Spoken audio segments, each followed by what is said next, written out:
So, if Week 5 was definitely a stressful week for a lot of teams, you can imagine how Week 6 was feeling. Here's a refresher on the screen of the week's standings. No teams were going into this final week relaxed, except maybe for the Itch Monkeys who were just playing for fun now. But for a few teams, it was really a make or break. Before we jump into the games though, there were a few changes that were notable. The Ziggy Monarchs, noticing that the Miles Bose were going to be a tough team to beat as a somewhat rival, they really wanted to secure the cheat code to knock them out of the runnings for the Slugger series. With this mentality, they looked at Abraham Lincoln, by far the 50-50 player on the team. How do you counter him?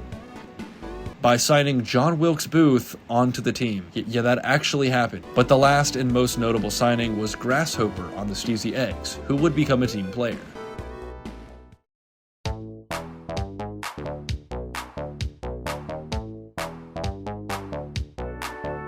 Starting in Game 1 of the night, the Monarchs would have a match with the Chronostella Flowers. I'm sure Bose fans, you are more than relaxed watching this game, as the Monarchs were statistically worse than the Flowers, who were slowly rising to the top of the conference. In the top of the third, Garfield would send Daisy home for the first points of the game, surely showcasing this. Line drive in the center, if she's gonna score. That's going to be an RBI for Garfield. But BP would rebuttal in the bottom by sending Pepto-Bismol home to tie. Following that play would be Toad, sending Red Noki home to take the lead.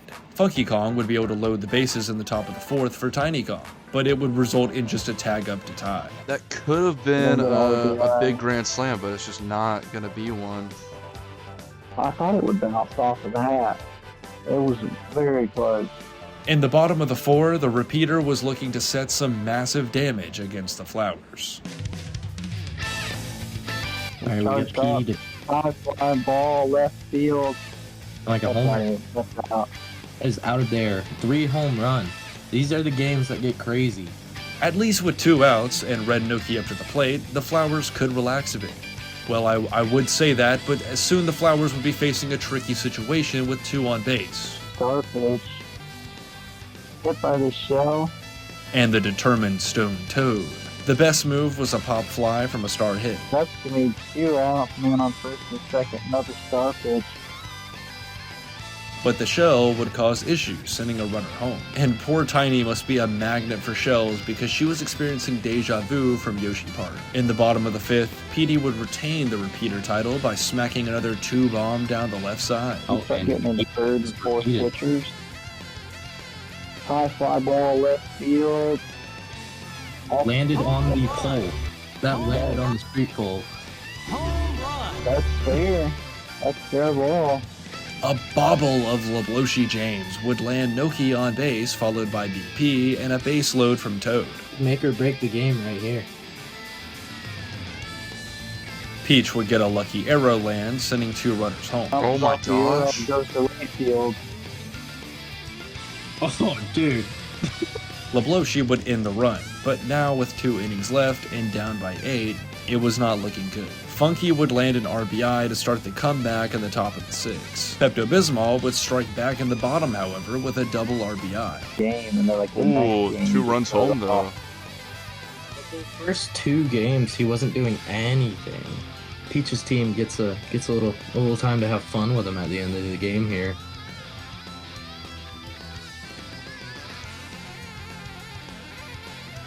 High fly ball center field. Oh my Two-run homer goodness. for, is that Zoe? That was. 2-run homer for Zoe. On Strawberry Shortcake. So we know who's betting. The Flowers would not be able to bring the game back into their hands, chalking up only 2 more points before the game would fully end 12-5 Monarchs. It's safe to say the Bose fans are trembling in their boots.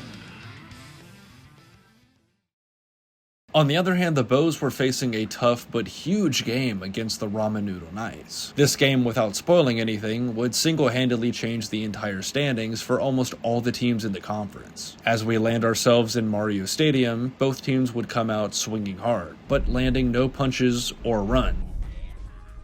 As far as like stats, high fly ball left field. And Steeds is going to catch It's that. going to be 2 strikes for Sean, 1 out, man on first. Ground ball to second, we're going to turn 2. 1 out. Now this is Oh, where wow. things could get kind of rough.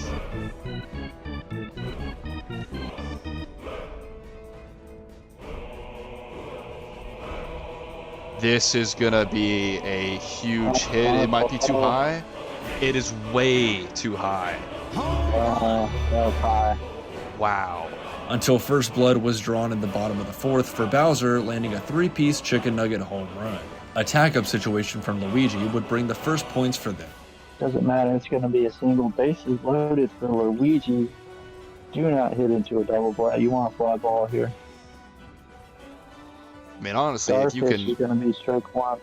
if you can avoid that, that would be very useful. John is gonna catch Yeah, I this. think Yes, he is. They're he's gonna get tag out of the home pile. now. So 3-1. Yep.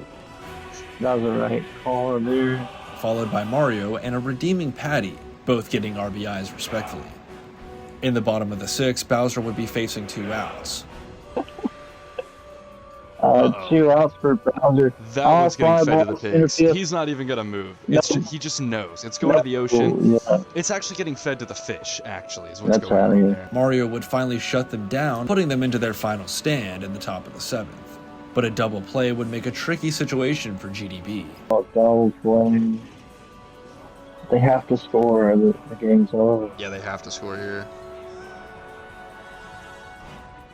You need a between doing drive on home. He's charging up. Oh no. Oh no, this is it. This is like 3. Yeah, that was the kill shitter right there. Oh man. And with that win secured for the Bose, they would be able to slightly put a foot on the Monarchs in the standings. Now in the Banana Conference, things were pretty much set in stone, except for 2 teams, but we'll see them soon. For now, let's jump to the Tyler Likes Wilds and the Itch Monkeys. Because this game doesn't matter, I won't stay long, but I just want to do a quick coverage. People saying Dinger King in the chat, and that is exactly what we're going to see. It would be a DK dominance until the top of the 7th when this happens. Arm there. DK's tired. At the top of the 7th, almost pitched the entire game if he gets taken out here. That's a high fly ball. That will probably be caught by a buddy jump. They're gonna let it go.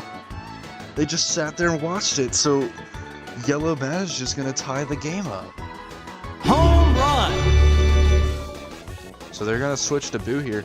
Don't worry, they're tying the game so DK can homer.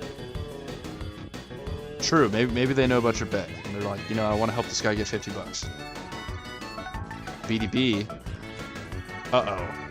BDB. Are they going to get there in time? They're not. It's going to be 2-1. Or 3-2. Am I stupid? It's out of the park! The Monkeys would somehow land an upset victory against the Wilds, and while this does not change standings of the Banana Conference at all, it changed our respect values for the Monkeys.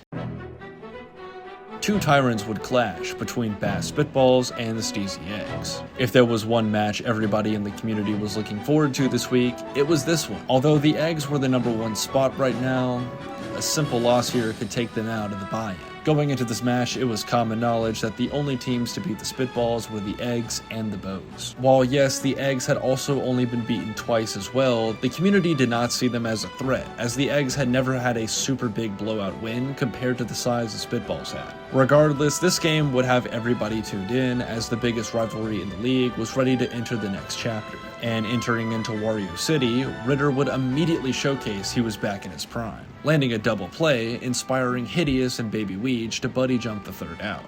The Spitballs would do more of the same, with the Iron Curtain proving to be a deadly weapon on the outfield. The Spitballs would be the first to draw blood off of a Blitter double homer, who was extra pissed from the loss against the Bose prior. High fly ball center field. That might be out of here. Home run!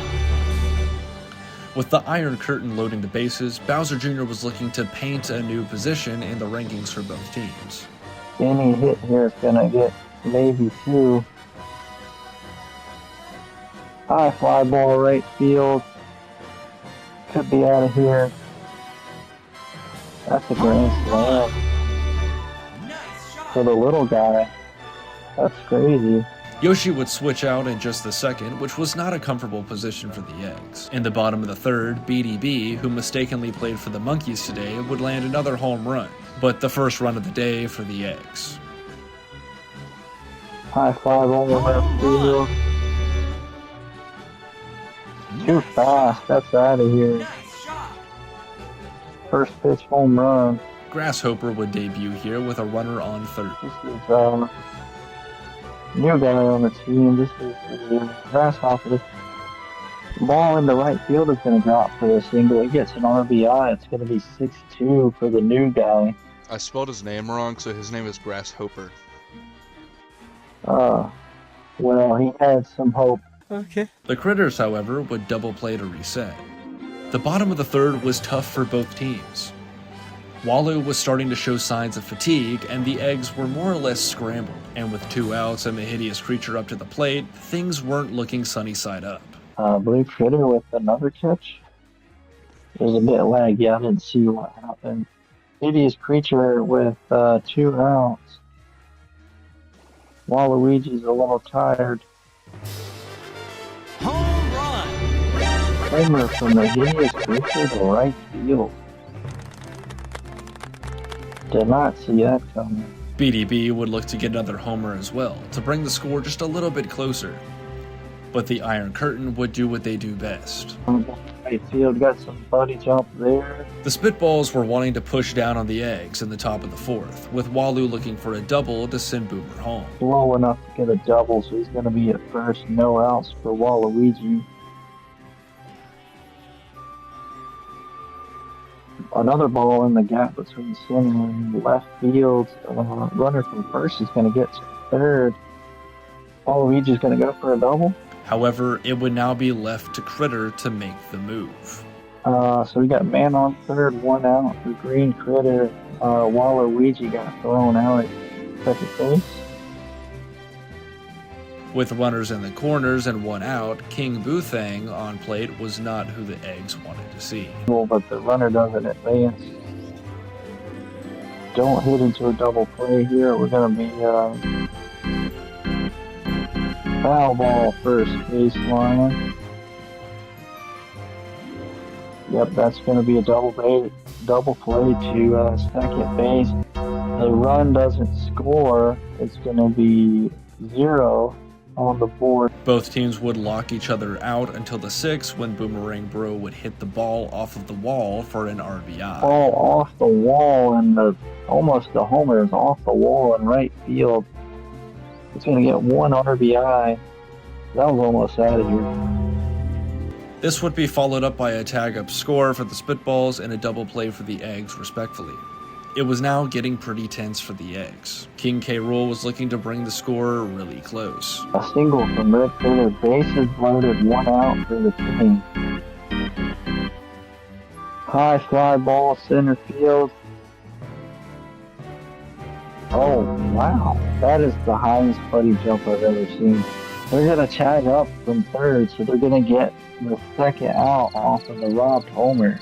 Grasshopper would load the bases, and the conveyor belt would begin for the eggs. Starting at 3 points and ending the inning tied at 8, it was now the final inning. 7th. High fly ball, center field, and fair ground for baby Luigi. That's going to be out number 1. High fly ball, right in the gap. But the Spitballs were not able to take the lead. This gave the eggs another chance. Hideous creature. He had a homer and Miles running commentary. Hey, This is an insane game. We think this is going to extra innings today? 1 out for blue drive ball. They could. Uh-oh, here we go. High Walk off. fly ball, center field. Oh, wow. That's another one of the highest buddy jumps I've ever seen.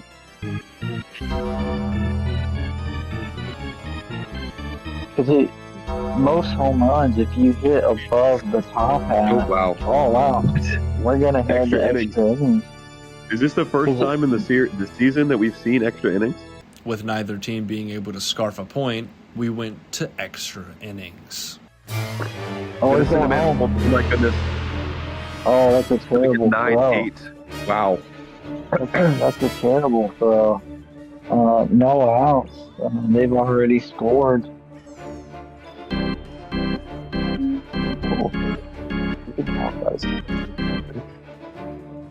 He's going home again.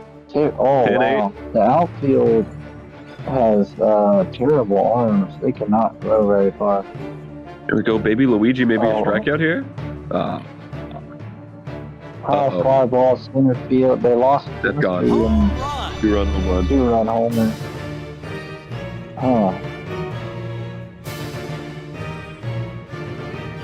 Yeah, we said earlier in previous games that there's no chemistry. There's no chemistry between them. Yeah, this game's over.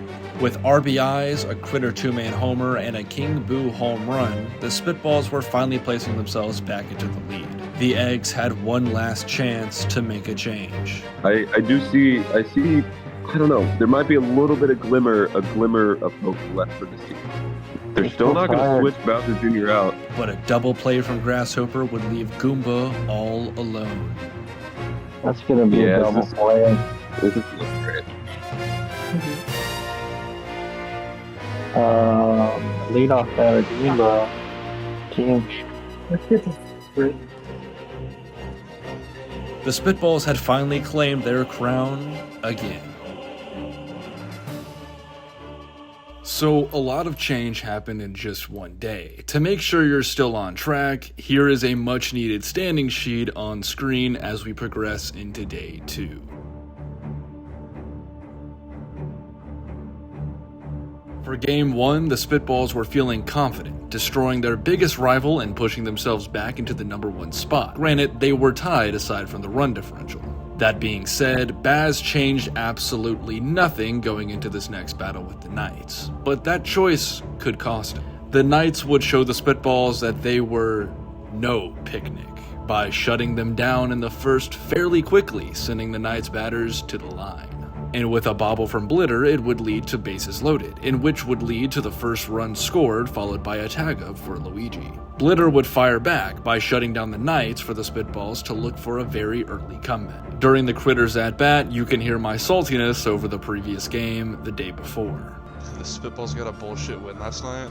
I would have to agree with you, actually. Despite the early aggression from the Spitballs, they were not able to score runs in the top of the second. Bowser Jr. would be a surprise relief pitcher in the bottom of the second to close the inning. Critter would bring Blitter home after some amazing bars dropped by Miles in the top of the fourth. Yeah, especially if you get hit by a ghost. If you get hit by a ghost, it's you're kind of toast. Yeah.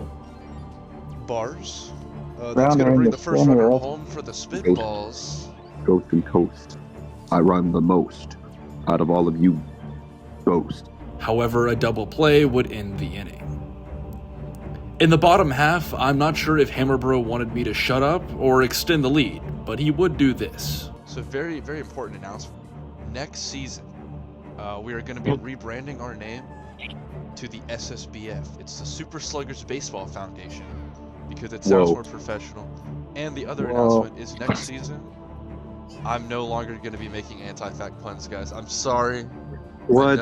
I know. What? Oh wow, that's a home run for Boomerang or Hammer Bro. Just too late. Okay. People were already saying Whammer Bro. And in the top of the fifth, Bowser Jr. would bring home another run off of an RBI from Boomerang Bro. Now, Mario is one of those players that honestly has had a pretty underwhelming season, guys. I love Mario, but he just hasn't had a good season. I don't know what's going on with him. I don't know if the coaches need to talk to him.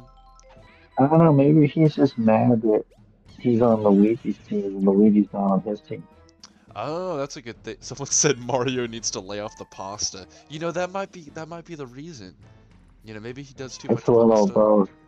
He has performance unenhancing pasta that he takes. It was now the top of the seventh, and the Spitballs had their back in a corner. If they didn't score a run, they would risk their tied spot in the standings against the Eggs. And for the Knights, they were risking losing their placement to the Flowers. And with that double play, the fans of both teams were hoping their conference rivals would lose their next game. Game 2 was the Wilds and the Monarchs, where again Bose fans were most likely confident that the Wilds would push the Monarchs down. But then again, if the Wilds lost to the Monkeys, how would they play against a slightly better team? Well, in Wario Stadium, in the middle of the night, which was the best stadium for the Monarchs, we awaited as Peach would throw the first pitch. Oh my goodness. No. We're gonna start off with a home run from Dark Bones. What the hell, dude? Following D-Bone's home run, the Dinger King stepped up to the plate. And this might be a home run. I mean, it might just be over. They're just gonna stand there and watch it. I mean, they just know it's too high. They just don't want to attempt it. It was obvious the Wilds were not playing around this game, as they came out more than just swinging. After DK, however, was the weakest link in the lineup, but future mayor candidate Monty Mole was ready for action with 2 outs. So that's my mayor. Alright, let's see if he actually does anything. Okay. BP tried to return the call to Dark Bones by getting a dinger of his own in the first at-bat of the game. Okay, Monty Mole is gonna catch that. Monty Mole is one of those characters I kind of forget has hops. I forget that he's really fast and can jump pretty high. Because he just looks like a little fat, like, New Yorker. You know what I mean? And that fat little New Yorker would get 2 off the bat, no pun intended. However, Poshi would soon be up with loaded bases. Sentence I never thought I would ever say in my life. Alright, so the run is gonna go home. After Poshi, the repeater was up to the plate. And PD Piranha is not someone you want to see when you have loaded bases. As PD Piranha is probably one of the best hitters in the league. Oh no, you're gonna hope that this becomes, yeah, it's gonna go foul, okay.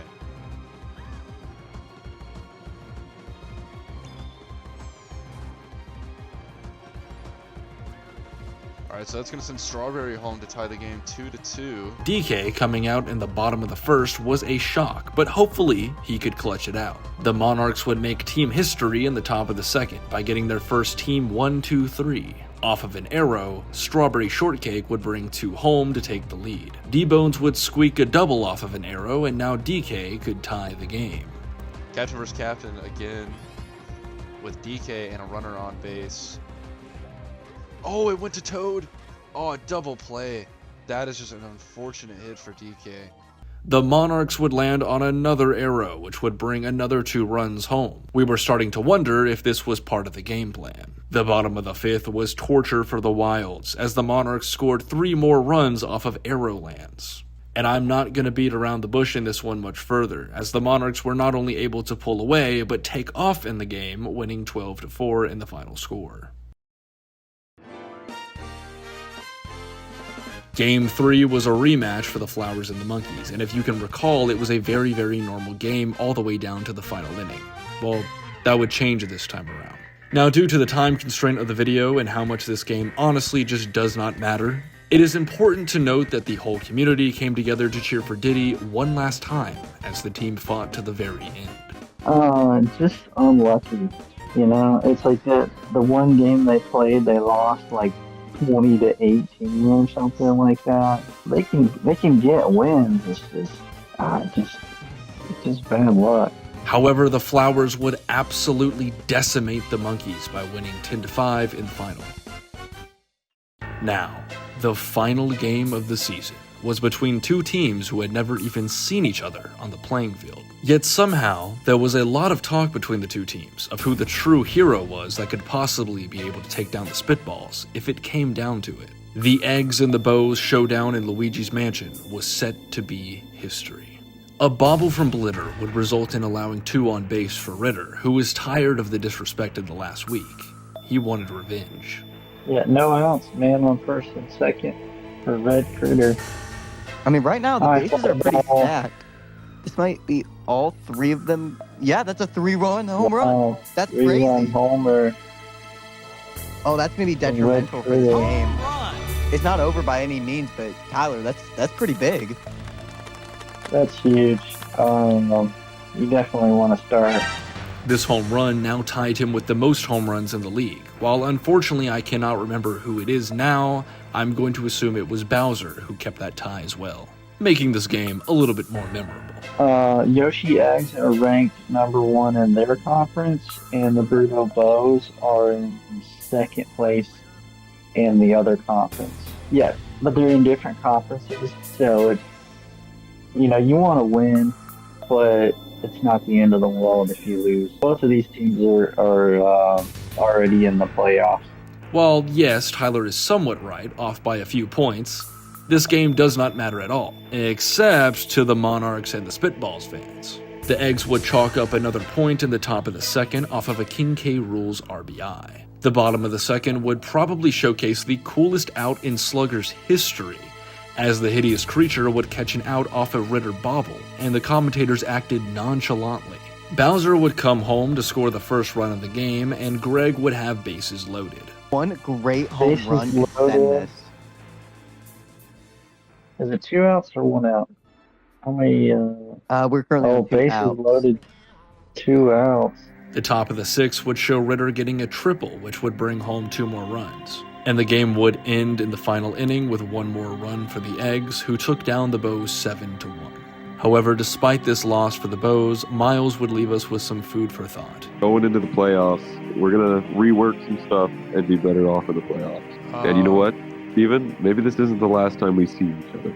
This is when it really gets serious, This is when The it really season gets is whatever, serious. but this is what matters. Does anybody want to have any final words as we leave the season here? I have no words to say at all. Okay. Tyler, do you have any words of Except for. Oh, Steven, I know I just lost you just now, but I think we're going to play each other very soon.